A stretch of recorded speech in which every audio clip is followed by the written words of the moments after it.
CM Charanjit Singh Channi दे भाणजे भुपिंदर हनी दी Jalandhar court विच होई पेशी।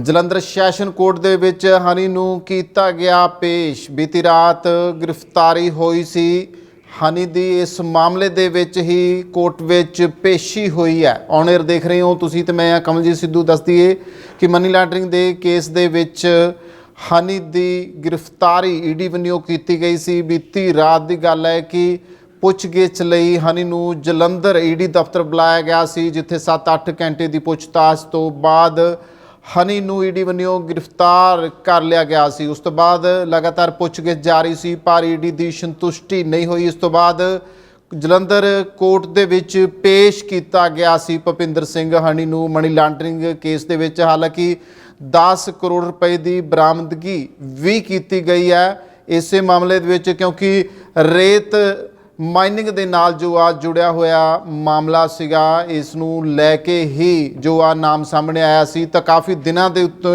ये विवाद चल रहा सी, क्योंकि लगातार सीएम चरणजीत सिंह चन्नी नूं इस मामले उत्ते निशाने ते लिया जा रहा सी। तो अज इस केस दे विच जदों कोर्ट विच पेशी हुई आ तां दस दईए कि ईडी नूं हनी दीआं गल्लां तो संतुष्टि नहीं हुई, जिस करके कोर्ट विच पेश किया गया ताकि रिमांड ते लैके होर पुछगिछ की जा सके। वड्डी खबर है कि आखिर इस मामले दे विच जिस तरीके सीएम चरणजीत सिंह चन्नी वार-वार कह रहे हैं कि सियासी किड़ कड्ढी जा रही है मेरे नाल, और केंद्र सरकार उपर कह रहे हैं या विरोधी धिरां दे उपर गल कर रहे हैं, तो इस ही मामले दे विच सीएम चरणजीत सिंह चन्नी गिरफ्तारी तो बाद घिरदे नज़र आए ने। लगातार विरोधी धिरां वल्लों चन्नी दे उत्ते तंज कीते जा रहे हैं, गलबात की जा रही है। अज सारा दिन चर्चा इस मामले नूं लैके छिड़ी हुई है कि आखिर सीएम चरणजीत सिंह चन्नी एक पासे गल कहिंदे ने कि मेरा उस मामले नाल कोई लैन देन नहीं है, दूसरा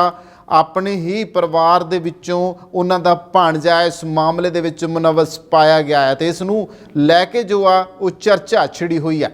तो दस दईए कि हनी दे ठिकाणिਆਂ ते ईडी ने छापेमारी की सी। देर रात 12:30 बजे उहदी गिरफ्तारी हुई सी। गिरफ्तारी तो बाद फिर पुछताछ लगातार चलती रही है और अज सैशन कोर्ट जलंधर दे विच पेश किया गया। ईडी अधिकारी भी जलंधर सैशन कोर्ट विच पुजे ने, तो रिमांड लैण लई कोर्ट विच पेशी की गई है। हनी नूं मनी लॉन्ड्रिंग दे केस दे विच ईडी वल्लों गिरफ्तार किया गया सीगा।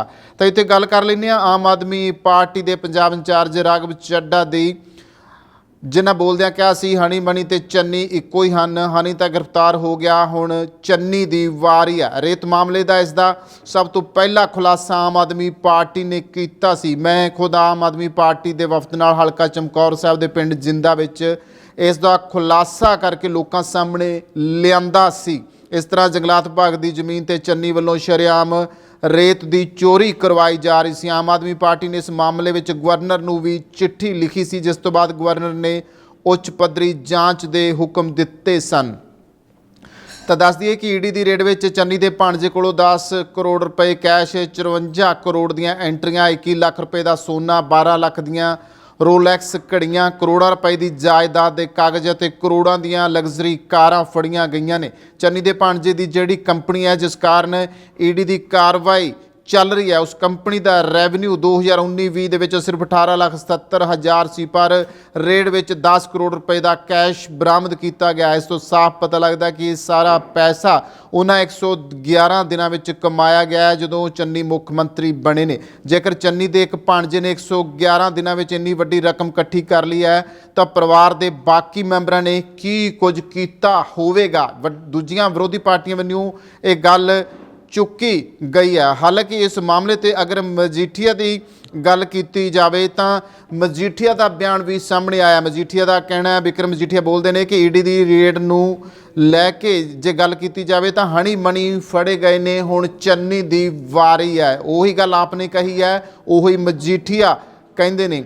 तो दूसरे पासे अगर गल कर ली जाए सुखजिंदर सिंह रंधावा जिहड़े कि डिप्टी मुख मंत्री पंजाब ने, उन्हों का कहना है कि रेड केंद्र सरकार के इशारे ते चोणां च हो रही है।